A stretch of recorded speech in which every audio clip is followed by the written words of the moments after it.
Voz do Brasil. As notícias do governo federal que movimentaram o país no dia de hoje. Olá, boa noite. Boa noite para você que nos acompanha em todo o país. Terça-feira, 22 de outubro de 2024. Vamos ao destaque do dia. Saúde para quem precisa. Programa Mais Médicos alcança quase 80% dos municípios com menos de 52 mil habitantes. E registra avanço entre os municípios de maior vulnerabilidade social, inclusive na Amazônia Legal. Márcia Fernandes. São 25 mil médicos que trabalham no atendimento de cerca de 27 milhões de pessoas em todo o país. E mais, Enem 2024. Você já pode consultar o local onde fazer a prova marcada para 3 e 10 de novembro. Natália Kozlik. Mais de 5 milhões de pessoas se inscreveram no exame, que é a principal porta de entrada para a educação superior no Brasil. E você vai ouvir também prevenção a desastres. G20 discute a criação e aprimoramento de mecanismos de resposta rápida e coordenadas diante de desastres naturais ou crises emergenciais. Vamos falar mais sobre o tema com Volney Wolff, secretário nacional de Proteção e Defesa Civil. Hoje, na apresentação da Voz do Brasil, Luciana Vasconcelos e Luciano Seixas. E acompanhe a gente ao vivo. Acesse radiogov.ebc.com.br ou acesse o canal Gov na sua TV aberta. A reunião de cúpula do BRICS, bloco que reúne Brasil, Rússia, Índia, China e África do Sul, foi aberta oficialmente nesta terça-feira na cidade russa de Kazan. Os temas do encontro são os desafios globais e a entrada de novos países no bloco. O presidente Lula está sendo representado pelo ministro de Relações Exteriores, Mauro Vieira, mas vai participar da sessão plenária por videoconferência. A 16ª cúpula do BRICS começou nesta terça-feira, às 7 horas da noite, no horário de Kazan, 1 da tarde em Brasília, com a cerimônia de boas-vindas dos chefes das delegações dos países do bloco.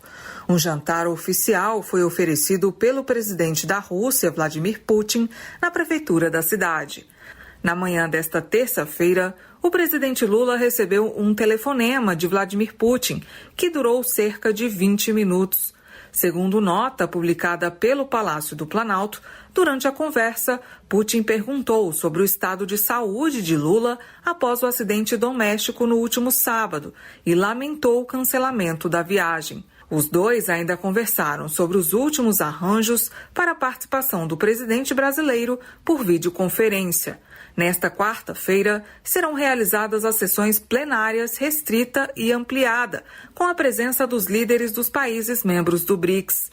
Já na quinta-feira, o último dia do evento, haverá uma reunião do segmento ampliado, que vai contar com a participação de cerca de 30 países e organizações internacionais para discutir o BRICS e o Sul Global. De Kazan, na Rússia, Jéssica Gonçalves para a Voz do Brasil.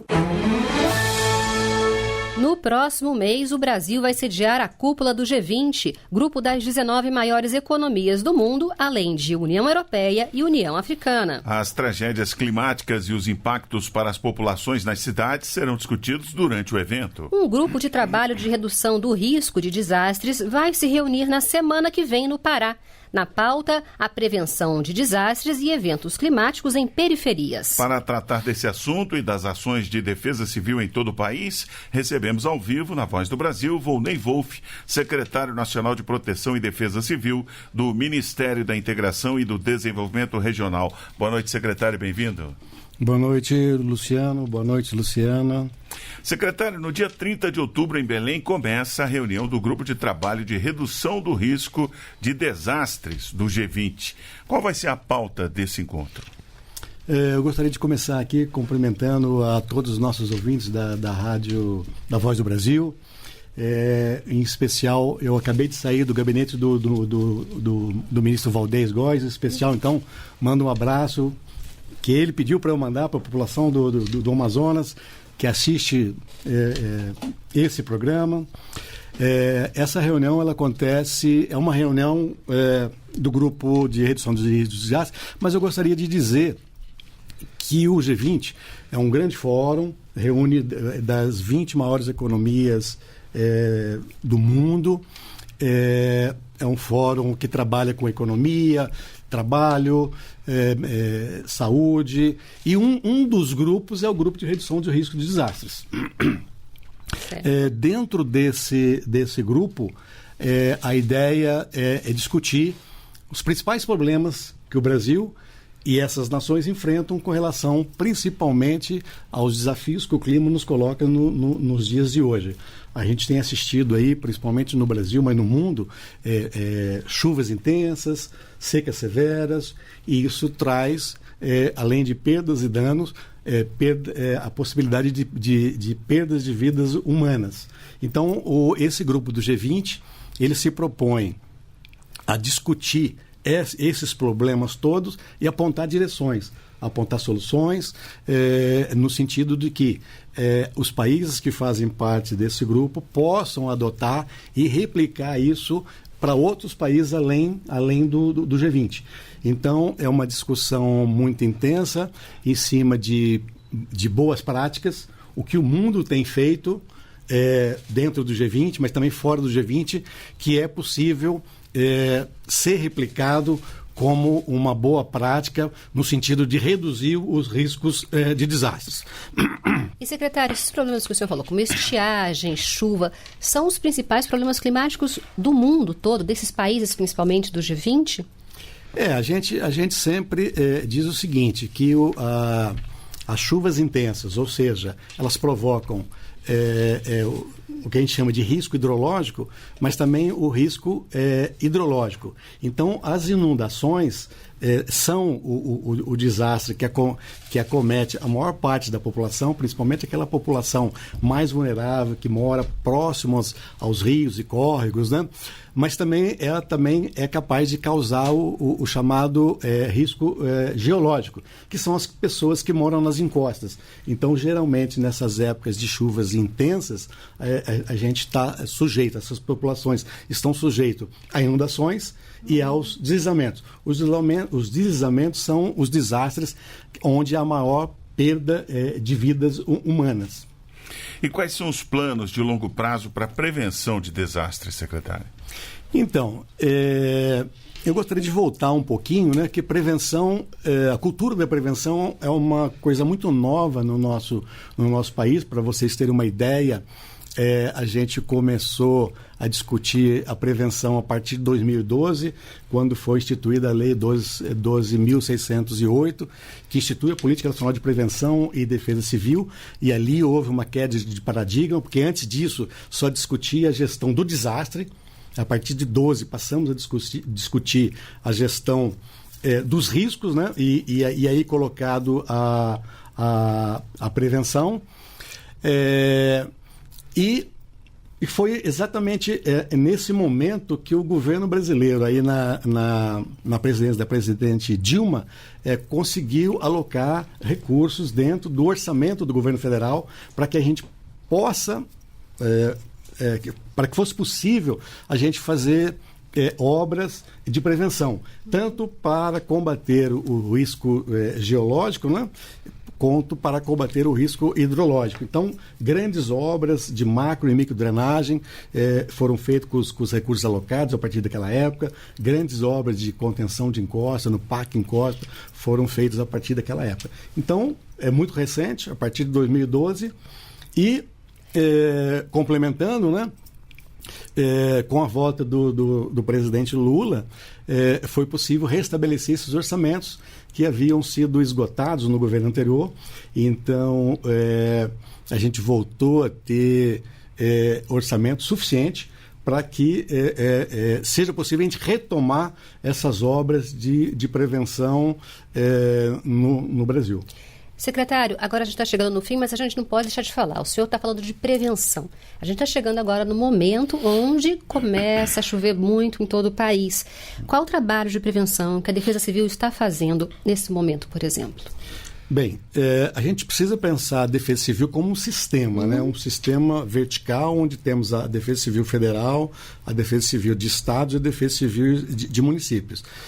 Toda vez que um evento climático tem a possibilidade de acontecer e os órgãos de meteorologia nos dão informações com antecedência, a Defesa Civil Nacional ela consegue fazer o que a gente chama de ações de preparação. Então, a gente começa anterior ao desastre potencial que pode acontecer, a gente faz reuniões com os estados e municípios, trabalhando na preparação da possibilidade do desastre vir a acontecer.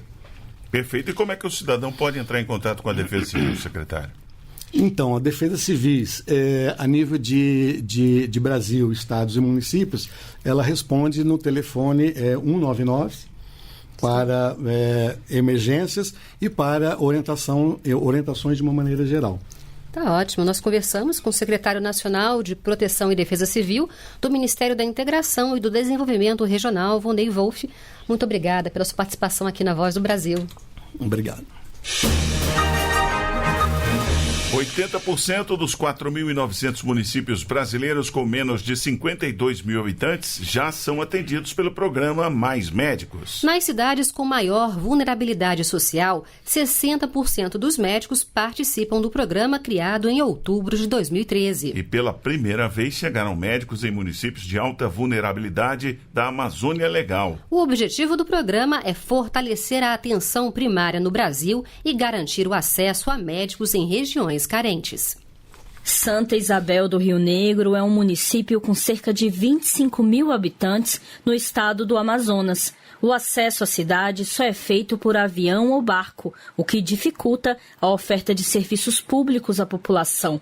Lá, a médica Gabriela Santos Vieira começou a atender pacientes na Unidade Básica de Saúde em setembro, por meio do programa Mais Médicos. Segundo ela, a chegada de novos profissionais mudou a realidade de Santa Isabel do Rio Negro. O acesso melhorou aqui de maneira significativa, porque antes era só um médico para a cidade inteira. E agora, com a vinda do programa, nós temos 9 médicos. Nós temos 2 UBS fixas na cidade, temos uma UBS fluvial e temos um hospital, para demandas mais urgentes, a gente faz esses encaminhamentos para o hospital. A professora Terezinha Ribeiro Lopes é uma das pacientes da Gabriela e faz acompanhamento contínuo na Unidade Básica de Saúde. O acesso aqui na nossa OBS é rápido, a gente não demora na fila, a gente já chega, já marca e é atendida no mesmo dia. Dentro do Mais Médicos, são 25 mil médicos que trabalham no atendimento de cerca de 27 milhões de pessoas em todo o país, segundo o governo federal. Mas a expectativa é de expandir ainda mais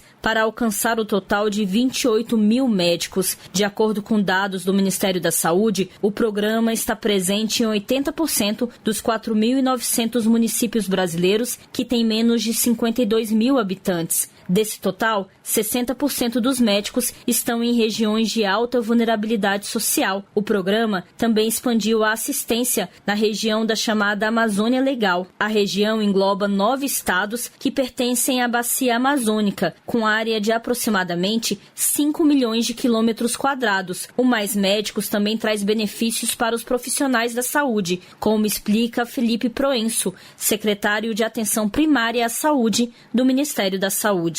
Mais Médicos é uma política pública fundamental para garantir que a equipe de saúde da família tenha um médico, principalmente naquelas localidades mais vulneráveis, as cidades mais afastadas dos grandes centros, as periferias das grandes cidades, e ao mesmo tempo possibilita uma ótima formação para esses profissionais, que cursam uma especialização nas melhores universidades públicas, que têm a oportunidade também de realizar um mestrado.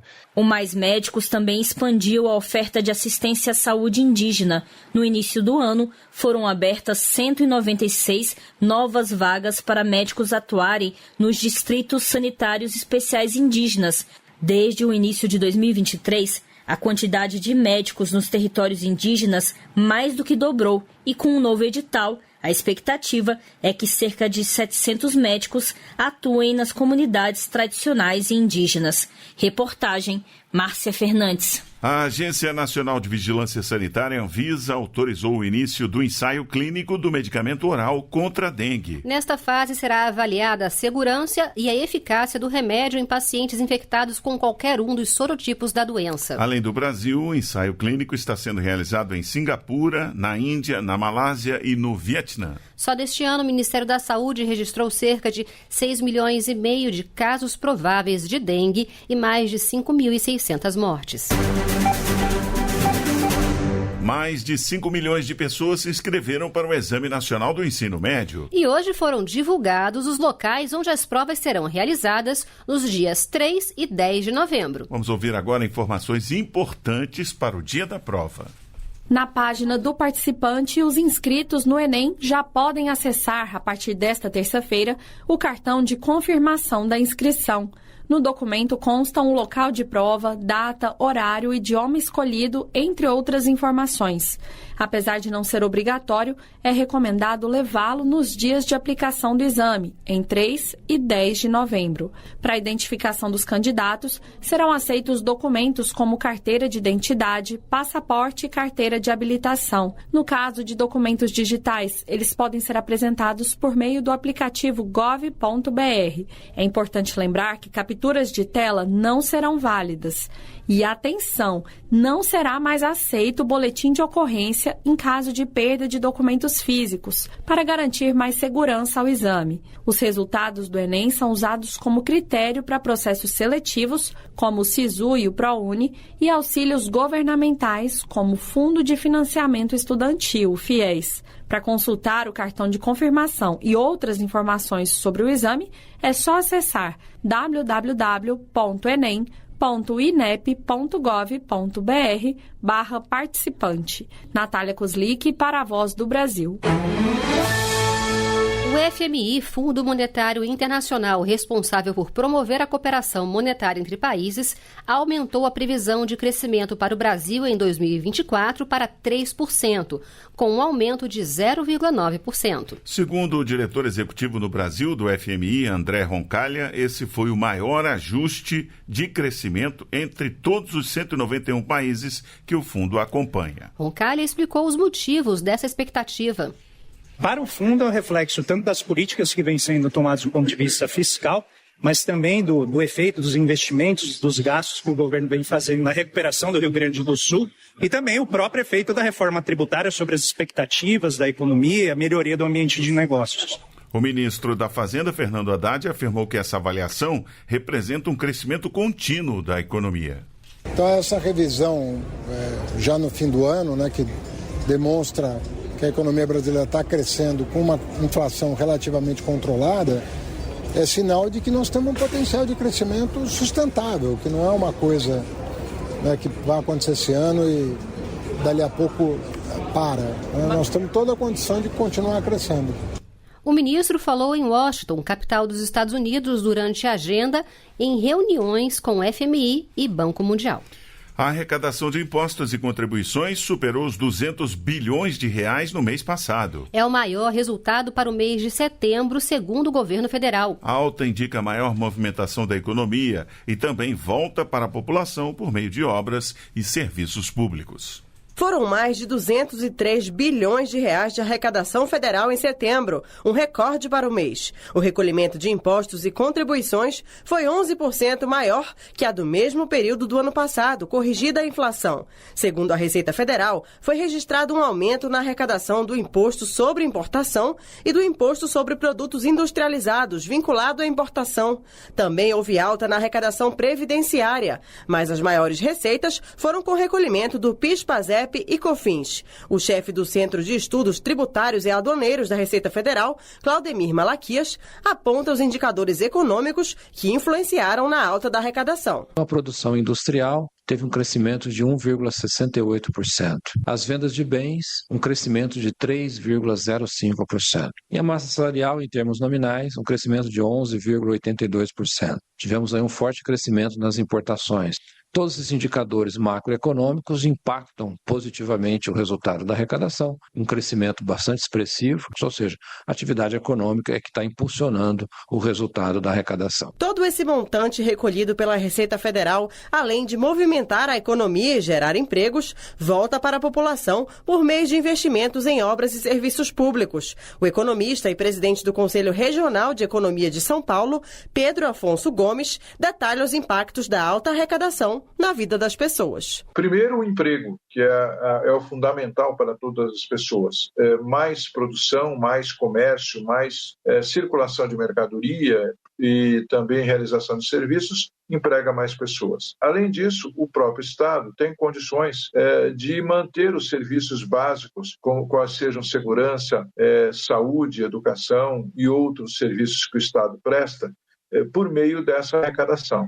Então, direto ou indiretamente, todos são beneficiados pela melhoria da economia e também pela melhoria da arrecadação de impostos. O total arrecadado nos 9 primeiros meses do ano também bateu recorde. De janeiro a setembro, o governo federal arrecadou cerca de 1 trilhão e 900 bilhões de reais. Com locução de Graziela Mendonça, a reportagem Márcia Fernandes. Oportunidades de investimentos no Brasil no setor de infraestrutura. É o que os ministros dos Transportes, Renan Filho, e de Portos e Aeroportos, Silvio Costa Filho, estão apresentando a empresários e investidores espanhóis. Também participam dos encontros representantes da Colômbia, México, Estados Unidos, Chile, Peru e França. O ministro Renan Filho destacou o setor de concessões rodoviárias no país, que pode gerar investimentos entre 90 e 130 bilhões de reais até 2026.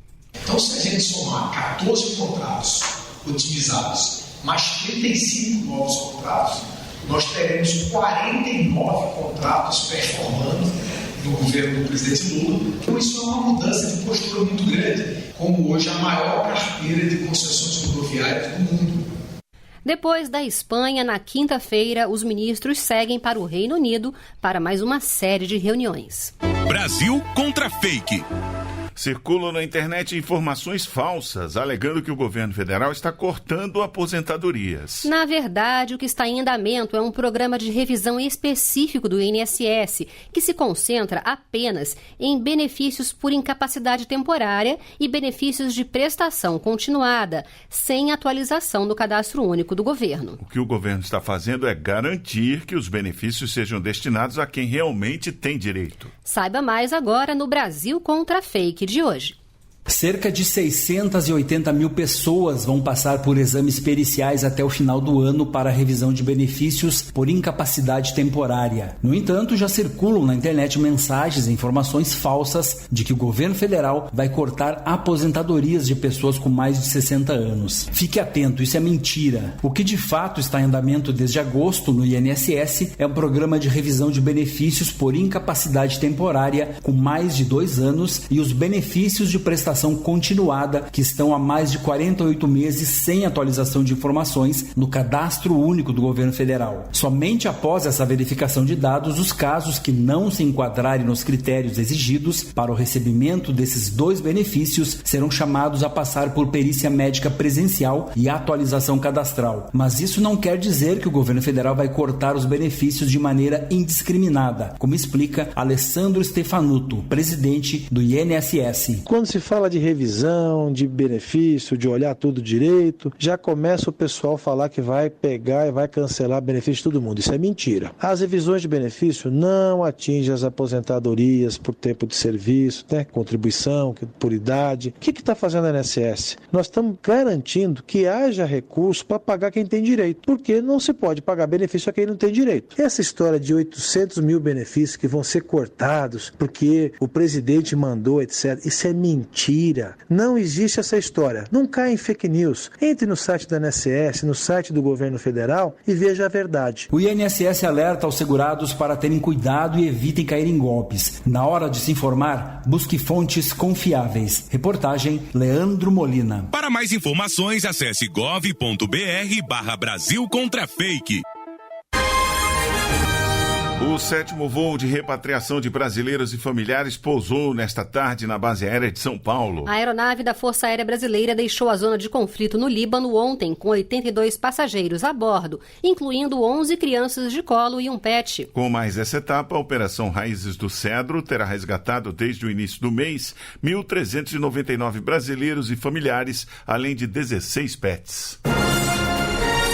E essas foram as notícias do governo federal. Uma realização da Secretaria de Comunicação Social da Presidência da República. Com produção da empresa Brasil de Comunicação. Fique agora com as notícias do Poder Judiciário e do Congresso Nacional. Boa noite. Boa noite para você e até amanhã.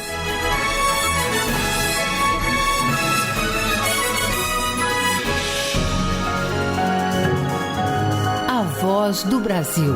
Governo Federal.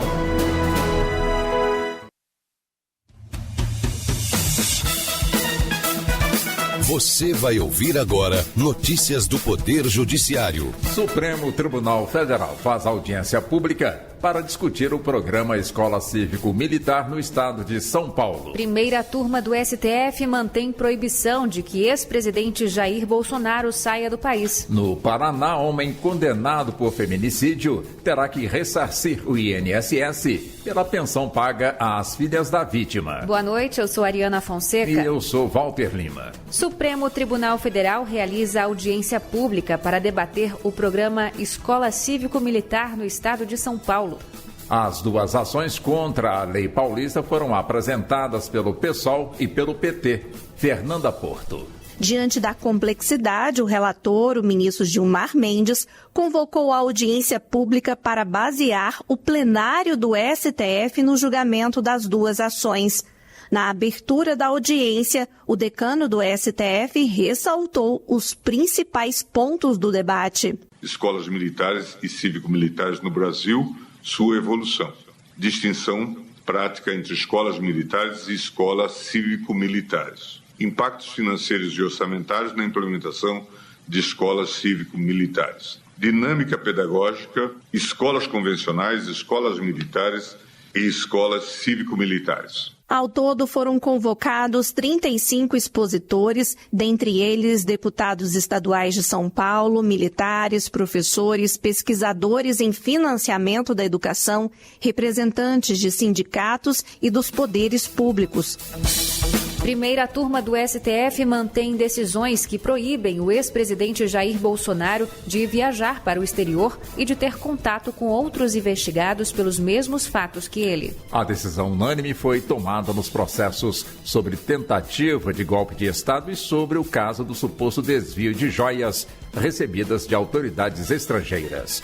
Neto Costa. Em sessão virtual, a primeira turma do Supremo Tribunal Federal confirmou as proibições impostas pelo relator dos processos, o ministro Alexandre de Moraes. Segundo o relator, a retenção de passaportes continua necessária, porque o desenrolar dos fatos já demonstrou a possibilidade de tentativa de fuga de investigados. O colegiado também manteve a decisão em que Alexandre de Moraes rejeitou o acesso integral da defesa de Bolsonaro à delação do tenente-coronel Mauro Cid. Em demandas judiciais, cabe à seguradora e não ao segurado provar situações que excluem a cobertura. Essa decisão é do STJ. Fátima Uchoa. Uma empresa de engenharia processou a seguradora porque ela se negou a pagar o seguro após o incêndio de um guindaste. O Tribunal de Justiça de São Paulo decidiu que a indenização só deveria ser paga se o incêndio tivesse causa externa, o que não foi comprovado pela empresa de engenharia. No entanto, a terceira turma do STJ concluiu que, para se desobrigar do pagamento, caberia à seguradora provar que houve falha interna do guindaste. Para a relatora ministra Nancy Andrighi, havendo cláusulas confusas em contrato de adesão, elas devem ser interpretadas em favor do consumidor. Pediatra contratada como CLT e PJ ao mesmo tempo deve integrar notas fiscais ao salário. A decisão é da 8ª turma do TST, Larissa de Paula. A médica tinha jornada de 20 horas como seletista, mas recebia horas de plantão como pessoa jurídica. Ao ser demitida, ela pediu a integração das notas fiscais ao salário, que foi aceito pelo TRT da 9ª região. O hospital recorreu ao Tribunal Superior do Trabalho, mas a 8ª turma rejeitou o recurso, pois ficou evidente a intenção da empregadora de fraudar a legislação trabalhista. Um homem condenado pelo assassinato da esposa vai ter que devolver ao INSS os valores da pensão por morte paga às filhas da vítima. A decisão é da Justiça Federal de Guarapuava, no Paraná. Além da devolução do dinheiro público, a medida colabora com as políticas públicas voltadas à repressão dos crimes de violência contra a mulher. De acordo com a decisão, o benefício deve ser mantido pelo INSS, mesmo que o homem não faça o reembolso. Você acompanha outras notícias do Poder Judiciário em 104,7 FM para o Distrito Federal e em torno. Ou pelo canal 1.3 da TV aberta em Brasília. Ouça também pelo TuneIn de qualquer lugar do mundo. E baixe agora o TV Justiça Mais, disponível na loja de aplicativos do seu celular. Uma boa noite. E até amanhã. Notícias do Poder Judiciário, uma produção da Rádio Justiça, Supremo Tribunal Federal.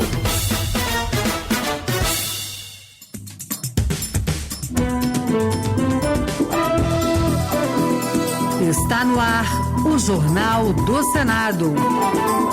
Eu sou Paula Groba. E eu sou Vladimir Espinosa. E estes são os destaques de hoje do Jornal do Senado, que começa agora. Comissão aprova garantia de alimentos a mulheres vítimas de violência. Apagão em São Paulo. MP cria linha de crédito para empresários prejudicados. E plenário vai analisar medidas contra abuso sexual no esporte.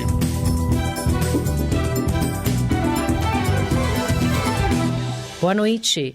Senadores da Comissão de Assuntos Econômicos aprovaram um projeto que inclui, entre os beneficiários do Sistema Nacional de Segurança Alimentar e Nutricional, SISAM, os locais de acolhida e apoio às mulheres vítimas de violência doméstica e familiar e seus dependentes. A proposta, de autoria da senadora Tereza Leitão, do PT de Pernambuco, recebeu o parecer favorável da senadora Augusta Brito, do PT do Ceará. Agora o projeto segue para a Câmara dos Deputados, a menos que haja recurso para votação no plenário do Senado.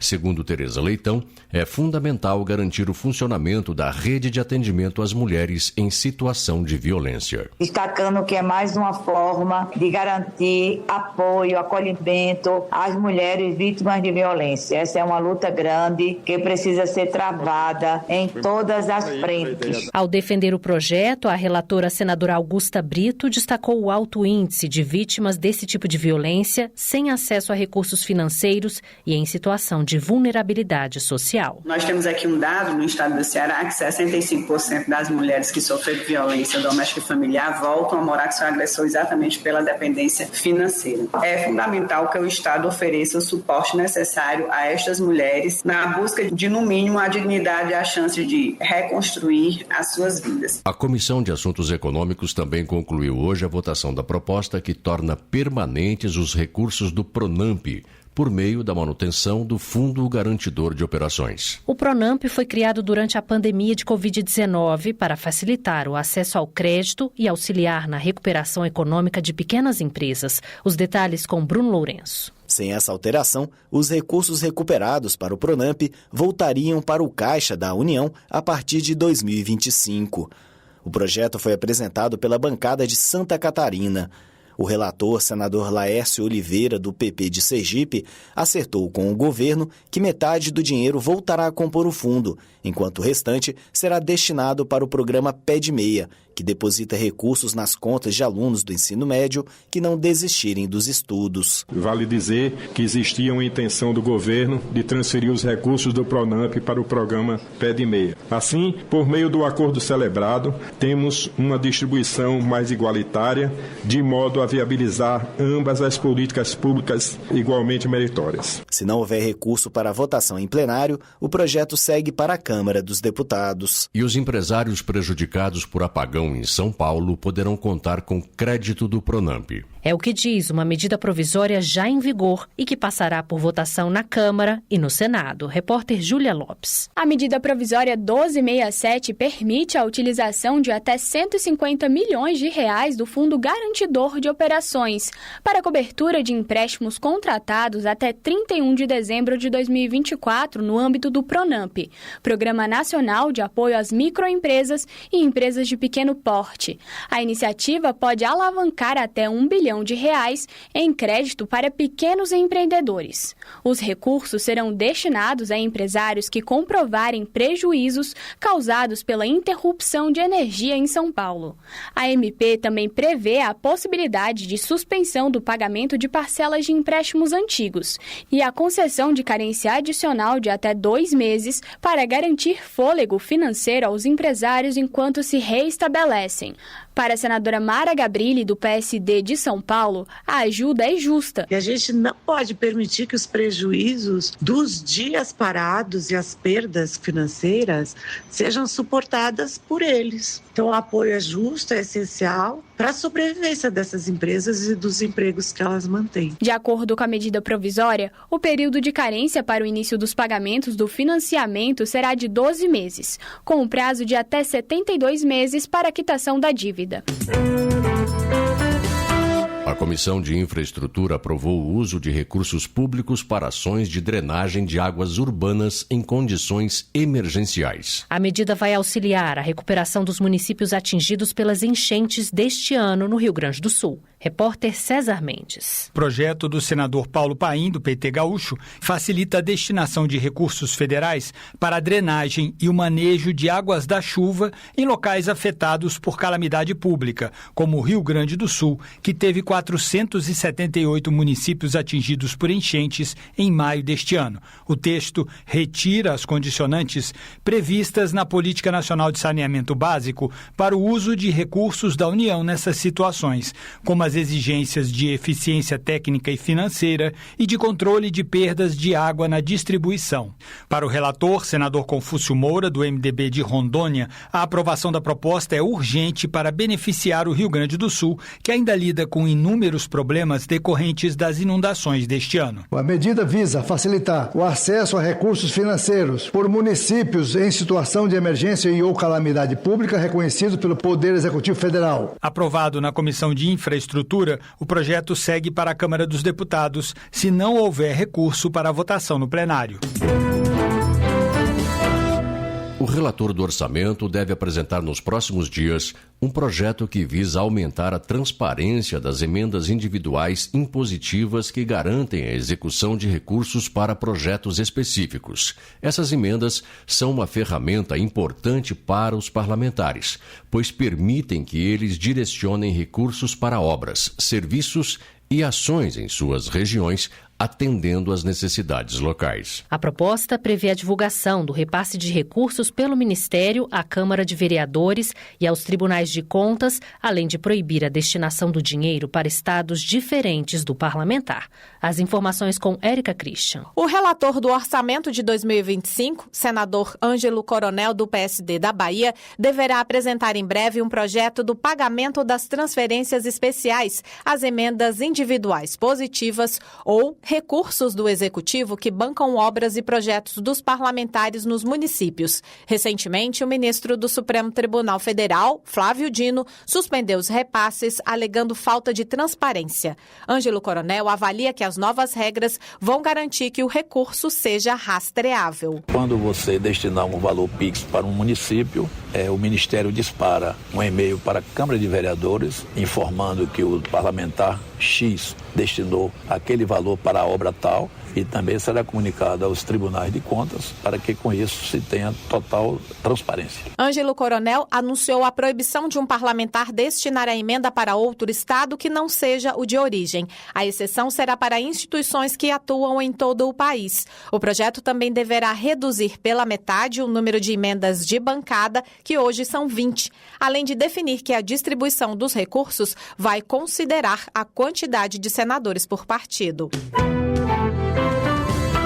Entidades esportivas sem fins lucrativos devem adotar medidas de prevenção e combate ao abuso sexual de crianças e adolescentes se quiserem obter recursos da União e de empresas estatais. É o que determina um projeto aprovado na Comissão de Assuntos Econômicos e que avançou com pedido de urgência para análise do plenário. Repórter Bruno Lourenço. A Comissão de Assuntos Econômicos aprovou o projeto que condiciona o recebimento de recursos públicos por entidades esportivas sem fins lucrativos à adoção de medidas para a proteção de crianças e adolescentes contra o abuso sexual. A relatora, senadora Damares Alves, do Republicanos do Distrito Federal, diz que o poder público não pode fechar os olhos para essa realidade.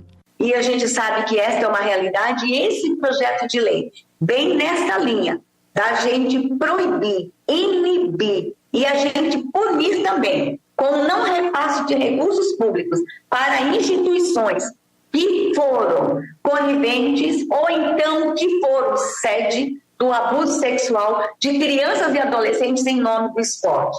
O projeto de lei também prevê que as entidades esportivas se comprometam a promover campanhas educativas, qualificar profissionais que treinam crianças e adolescentes e criem ouvidorias para denúncias de maus tratos e abusos.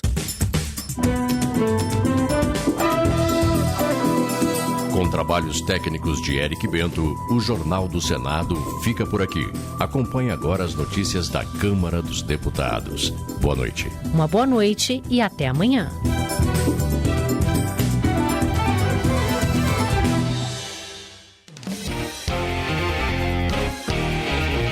Jornal Câmara dos Deputados.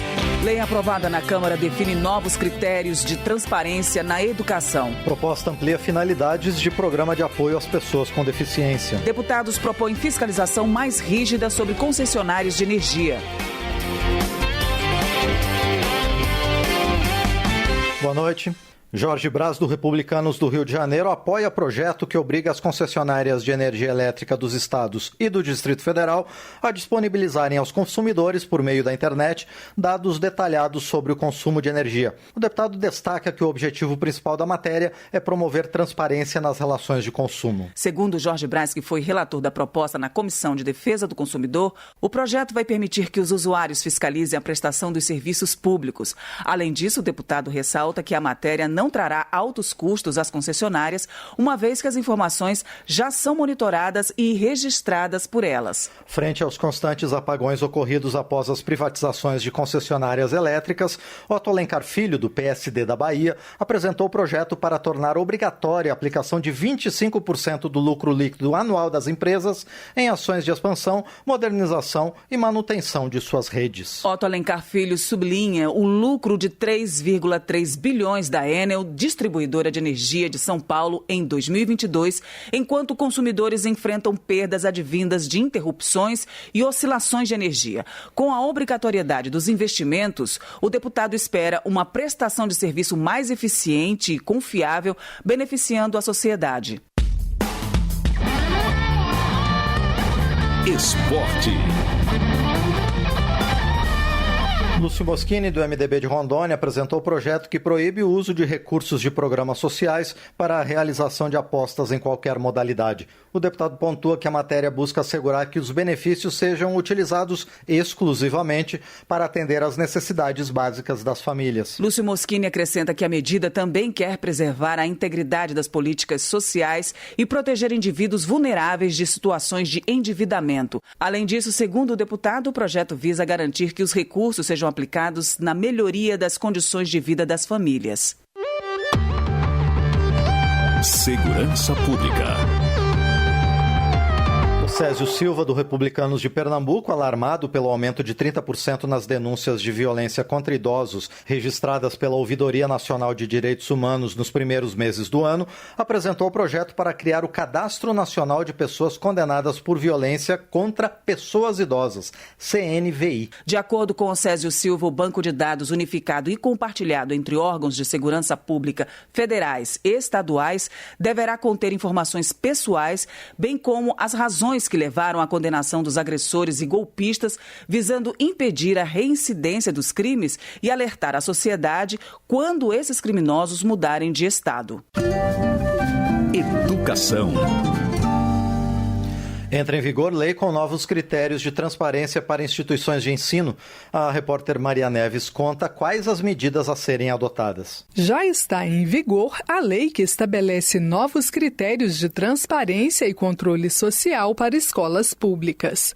A nova legislação também prevê obrigações sobre transparência no recebimento e na aplicação de recursos públicos por instituições de ensino comunitárias, religiosas ou filantrópicas. Originária de projeto da deputada Tabata Amaral, do PSB de São Paulo, a lei obriga o poder público a publicar informações como número de vagas disponíveis e preenchidas por cada instituição de ensino. Devem ser divulgados também dados sobre lista de espera e reserva de vagas para públicos específicos, como negros e indígenas. Os governos ainda devem tornar públicas Economias informações sobre bolsas e auxílios para estudo e pesquisa concedidos a estudantes, pesquisadores ou professores, assim como o andamento de atividades ou projetos de pesquisa, extensão e inovação tecnológica. Essa última demanda vale apenas para instituições de ensino superior. A relatora do projeto na Câmara, a deputada professora Gorete, do PDT do Amapá, ressaltou que o Brasil já conta com uma série de mecanismos voltados a dar transparência às informações relativas ao sistema de ensino. Dentre eles, citou o Censo Escolar e o Censo da Educação Superior, assim como sistemas de avaliação da educação básica e da educação superior. Os resultados desses levantamentos, conforme lembrou, já ficam disponíveis a qualquer interessado. No entanto, professora Gorete reconhece que ainda há muitos obstáculos para se conseguir acesso a informações que deveriam ser públicas. Nem sempre é possível encontrar dados que correspondam às denominações com que alguns programas são instituídos. Em outros casos, só tem sido possível obter, por meio de requerimento fundamentado na Lei de Acesso à Informação, dados cuja natureza é eminentemente pública e que deveriam estar livre e sistematicamente disponibilizado nos meios de comunicação da administração pública. Por exemplo, quantos contratos do Fundo de Financiamento Estudantil, FIES, foram renegociados, qual o volume de bolsas efetivamente ocupadas ano a ano no programa Universidade para Todos, o ProUni. Pela lei que entra em vigor, as instituições de ensino deverão publicar estatísticas relativas ao fluxo de alunos e ao rendimento escolar. Informações sobre execução financeira de atividades financiadas com recursos públicos, renúncia fiscal ou subsídios tributários ou financeiros também devem ser públicas. O texto em vigor ainda exige a divulgação do currículo profissional e acadêmico dos diretores de instituições de ensino e dos membros dos conselhos de educação, pautas e atas das reuniões do Conselho Nacional de Educação e dos Conselhos de Educação dos Estados e do Distrito Federal também terão de ser públicas. Da Rádio Câmara de Brasília, Maria Neves. Roberto Duarte, do Republicanos do Acre, apresentou projeto que propõe um acréscimo de 15% na nota do Enem para candidatos que moram em regiões com vulnerabilidades sociais e educacionais. O deputado explica que a proposta tenta reduzir a evasão universitária, uma vez que muitos estudantes abandonam os cursos porque moram em outras regiões. Roberto Duarte acrescenta que ainda existem disparidades regionais no acesso ao ensino superior, principalmente em cursos concorridos como medicina e direito. Para ele, o bônus é essencial para corrigir distorções no número de vagas preenchidas, especialmente nas regiões Norte e Nordeste. Direitos Humanos.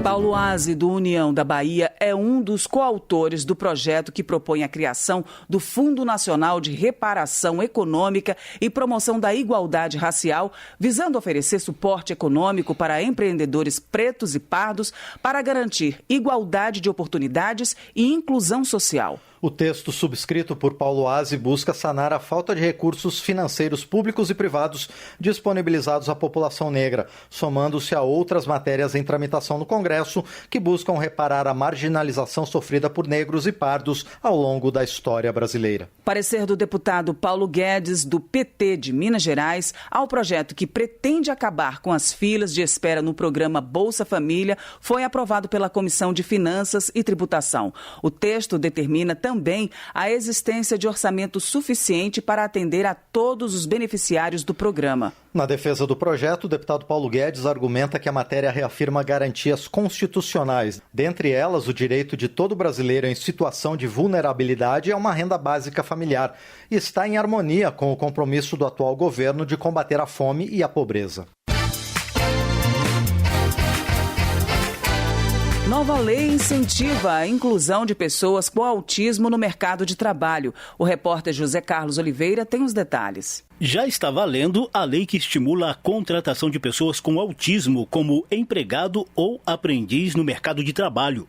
Uma das novas regras determina a União a integrar o Sistema Nacional de Cadastro da Pessoa com Transtorno do Espectro Autista ao SINE, o Sistema Nacional do Emprego, a fim de facilitar a intermediação de vagas de emprego e contratos de aprendizagem.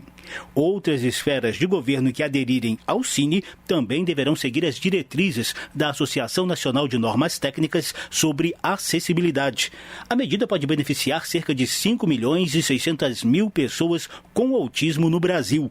A lei surgiu de proposta apresentada pela deputada Isa Arruda, do MDB de Pernambuco, a partir de debates na Câmara dos Deputados. E é fruto de um trabalho da subcomissão que hoje tornou-se permanente dentro da Comissão de Saúde, trata de políticas públicas para as pessoas com transtorno do espectro autista e eu falo sempre que inclusão é atitude. O texto da Câmara ganhou outras regras sugeridas pelo Senado. Uma delas reforça exigências de inclusão, como acessibilidade no ambiente de trabalho e promoção de feiras de empregos e campanhas junto aos empregadores. As sugestões foram acatadas no plenário da Câmara pelo relator, deputado Mauro Benevides, do PDT do Ceará. Ainda que se argumente que as emendas podem demandar algum tipo de dispêndio por parte do governo federal, elas não atribuem dados objetivos para a execução, cabendo ao Poder Executivo tão somente adotar as medidas adequadas à sua capacidade de comprometimento orçamentário e financeiro. Relatora da proposta na Comissão de Trabalho, a deputada Flávia Moraes, do PDT de Goiás,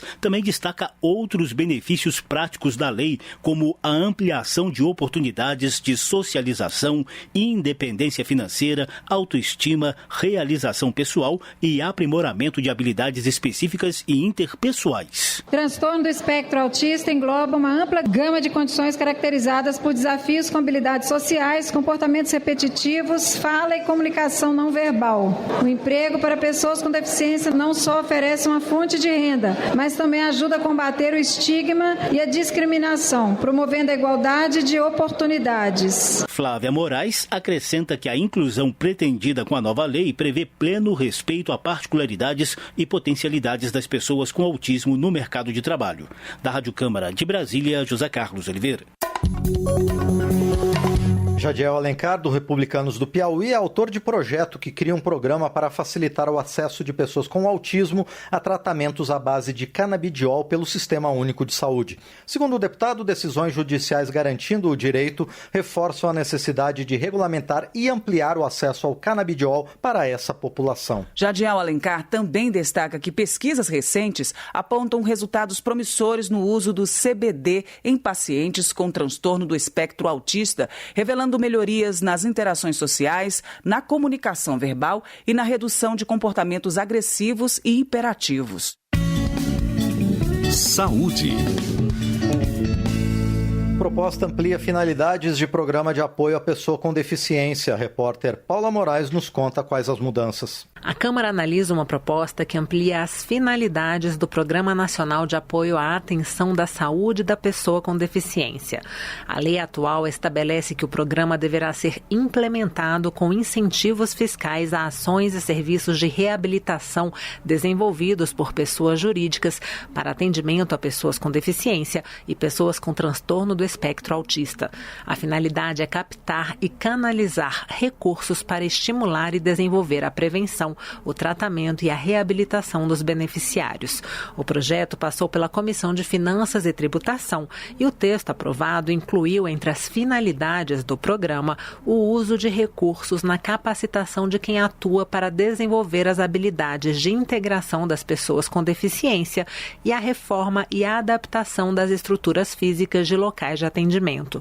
O deputado Márcio Gerri, do PCdoB do Maranhão, foi relator da proposta na Comissão de Defesa dos Direitos das Pessoas com Deficiência. Segundo ele, a ideia é atender a demandas. Nós temos visto aparecer muitos casos de identificação de demandas não atendidas, não supridas. Há um universo muito grande também de demandas que não têm sido alcançadas e identificadas. Portanto, é uma necessidade fundamental o aperfeiçoamento do marco legal para favorecer exatamente o fortalecimento do Programa Nacional de Apoio à Atenção da Saúde para as pessoas com deficiência. O projeto, que amplia as finalidades do Programa Nacional de Apoio à Atenção da Saúde da Pessoa com Deficiência, ainda precisa ser analisado pela Comissão de Constituição e Justiça e pelo Senado. Da Rádio Câmara de Brasília, Paula Moraes. Márcio Alvino, do PL de São Paulo, apresentou o projeto que atualiza textos do Ordenamento Jurídico Nacional, estabelecendo a substituição da denominação pessoa portadora de deficiência para pessoa com deficiência, em harmonia com a Convenção Internacional sobre os Direitos das Pessoas com Deficiência. Márcio Alvino explica que o objetivo da matéria é adaptar a legislação a uma linguagem mais inclusiva e digna, eliminando estigmas e preconceitos e impactando a maneira como as pessoas com deficiência são percebidas e tratadas pela sociedade brasileira. Projeto do deputado Marcos Tavares, do PDT do Rio de Janeiro, propõe a criação de uma política nacional de prevenção ao suicídio, reconhecendo o ato como um problema de saúde pública a ser enfrentado por meio de ações coordenadas de prevenção, intervenção e pós-venção, medidas tomadas após uma tentativa de suicídio. A proposta de Marcos Tavares inclui campanhas de conscientização, capacitação de profissionais e integração de cuidados de saúde mental em todo o país. O texto prevê ainda a criação de um sistema de monitoramento e avaliação para promover ajustes nas políticas e garantir intervenções eficazes visando a redução das taxas de suicídio. Projeto de Pedro Lucas Fernandes, do União do Maranhão, garante aos pais beneficiários de planos de saúde com cobertura obstétrica o direito à assistência no parto. A medida busca assegurar que mais partos ocorram em condições seguras e adequadas, já que os dados do Ministério da Saúde indicam que a mortalidade materna ainda é um desafio no Brasil. Pedro Lucas Fernandes explica que a mudança garante que, mesmo que a mãe não seja beneficiária do mesmo plano ou esteja cumprindo os prazos de carência, a cobertura para o parto seja assegurada. Ele acredita que o projeto ajuda a desconstruir estereótipos de gênero e reforça que a responsabilidade pela saúde reprodutiva deve ser compartilhada. Rafael Simões, do União de Minas Gerais, propõe a criação de protocolos específicos para o atendimento de urgências cardiovasculares no Sistema Único de Saúde. O projeto do deputado visa reduzir a alta taxa de mortalidade por infartos no SUS, em que os pacientes enfrentam um atendimento mais lento em comparação ao setor privado. O projeto de Rafael Simões estabelece que o Ministério da Saúde deverá instituir protocolos de atendimento para urgências cardiovasculares no âmbito do SUS, incluindo medidas trombolíticas em unidades de pronto atendimento.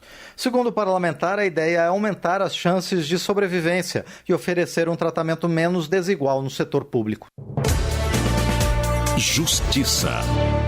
Murilo Galdino, do Republicanos da Paraíba, quer incluir nos censos demográficos feitos no Brasil uma pergunta sobre doação de órgãos e tecidos.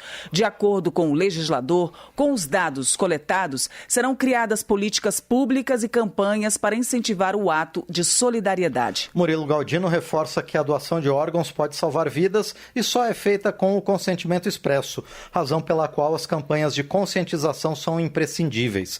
Para ele, a inclusão da pergunta nos censos vai ajudar a identificar áreas com menor adesão e fortalecer o sistema de doações. Economia. Rafael Prudente, do MDB do Distrito Federal, é autor de projeto que permite a esteticistas e cosmetólogos a prescrição de produtos e procedimentos estéticos não exclusivos de médicos. O parlamentar argumenta que a atuação deve ser reconhecida como parte dos cuidados de saúde e não apenas voltada a procedimentos estéticos. Além disso, a proposta de Rafael Prudente autoriza os profissionais a utilizarem técnicas integrativas e complementares, como ozonioterapia e eletrotermofototerapia, desde que aprovadas pela Anvisa. Para o deputado, a medida garante mais segurança e transparência nos tratamentos estéticos, sem reserva de mercado. Previdência. Projeto de José Ayrton Félix Cirilo, do PT do Ceará, oferece a todos os aposentados a possibilidade de antecipar metade do 13º salário. Segundo o deputado, além de trazer alívio financeiro aos beneficiários, a medida tem como objetivo reduzir o endividamento e impulsionar a economia. José Ayrton Félix Cirilo explica que a proposta busca garantir maior controle financeiro para aposentados do setor público e privado. A medida é importante, segundo o deputado, especialmente em momentos de crises econômicas e alta da inflação.